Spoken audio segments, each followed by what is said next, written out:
বৃষ্টিচ্ছায়া অঞ্চল ক্লাস 10 আর ক্লাস 8-এর একটা গুরুত্বপূর্ণ কোশ্চেন। এটা মাধ্যমিকেও কিন্তু কোশ্চেনটা টিকা হিসাবে দেয়, আর ক্লাস 8-এও কিন্তু তোমাদের যে মেঘভাঙা মানে চ্যাপ্টারটা রয়েছে সেখানে কিন্তু আছে এটা, ঠিক আছে। আচ্ছা, তোমরা এই কোশ্চেন অ্যান্সারটা এইভাবে লিখবে, তাহলে দেখবে পুরো নাম্বার পাবে। টিকাতে যত নাম্বার থাকবে 2 থাকুক 3 থাকুক, তোমরা কিন্তু পুরো নাম্বারই পাবে। ঠিক এইভাবে পয়েন্ট করে লিখবে যে বৃষ্টিচ্ছায়া অঞ্চল কাকে বলে। সংজ্ঞা: প্রতিবাদ ঢালের তুলনায় পর্বতের অনুবাদ ঢালে বৃষ্টিপাত কম হলে সেই অনুবাদ ঢালকে বৃষ্টিচ্ছায়া অঞ্চল বলে।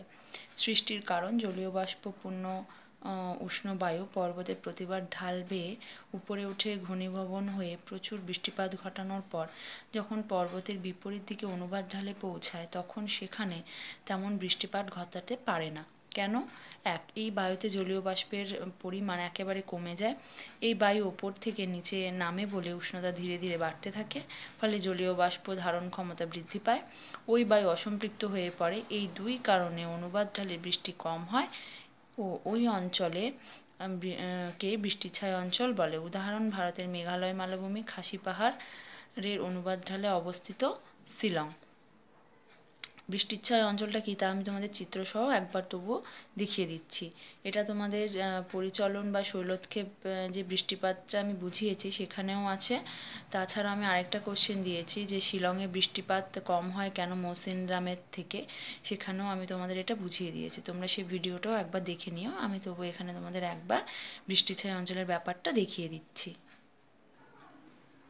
দেখো, এটা যদি কোনো ধরো পর্বত হয়, সেক্ষেত্রে জলীয় বাষ্পপূর্ণ বায়ু যদি পাহাড়ের এই ঢালটাতে প্রথমে এসে আঘাত করে, তাহলে সেই জলীয় বাষ্পপূর্ণ বায়ু পর্বতের এই ঢালটার মধ্যেই কিন্তু প্রচুর পরিমাণে বৃষ্টিপাত ঘটায়, ঠিক আছে। তখন এই ঢালটাকে বলা হয় প্রতিবাদ ঢাল। পরবর্তীকালে এই জলীয় বাষ্পপূর্ণ বায়ু বৃষ্টিপাত ঘটানোর পরে আস্তে আস্তে যখন বিপরীত ঢালে আসে, তখন এই বায়ুটা ধীরে ধীরে নিচের দিকে নামতে থাকে। আর এখানে যে জলীয় বাষ্পপূর্ণ বায়ুটা এখানে ধাক্কা খেয়ে প্রচুর বৃষ্টিপাত ঘটিয়েছে, এই বায়ুটা যখন পর্বতের এই পারে আসে তখন এতে কিন্তু আর কোনো জলীয় বাষ্প থাকে না, যার জন্য কিন্তু এই ঢালে কোনো আর বৃষ্টিপাত ঘটাতে পারে না। এই ঢালটাকে বলে অনুবাদ ঢাল। আর এই অনুবাদ ঢালে কোনো বৃষ্টিপাত কিন্তু হয় না, এই জন্য অনুবাদ ঢালটাকেই বলে হচ্ছে বৃষ্টিচ্ছায়া অঞ্চল, ঠিক আছে। ভারতের হচ্ছে শিলং, যেটা হচ্ছে খাসি পাহাড়ের এই অনুবাদ ঢালে অবস্থিত হওয়ায় বৃষ্টিপাত কম হয়।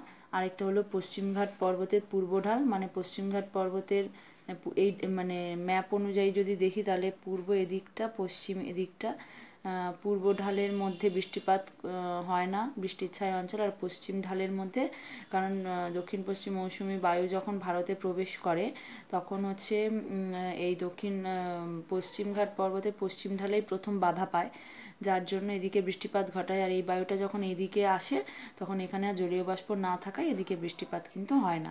ভারতের দুটো বৃষ্টিচ্ছায়া অঞ্চল, একটা হলো শিলং আর একটা হলো পশ্চিমঘাট পর্বতের পূর্ব দিক, ঠিক আছে। এটা কিন্তু টিকা হিসাবে তোমাদের খুব দেয়, এইভাবে লিখলে তোমরা পুরো নাম্বার পাবে।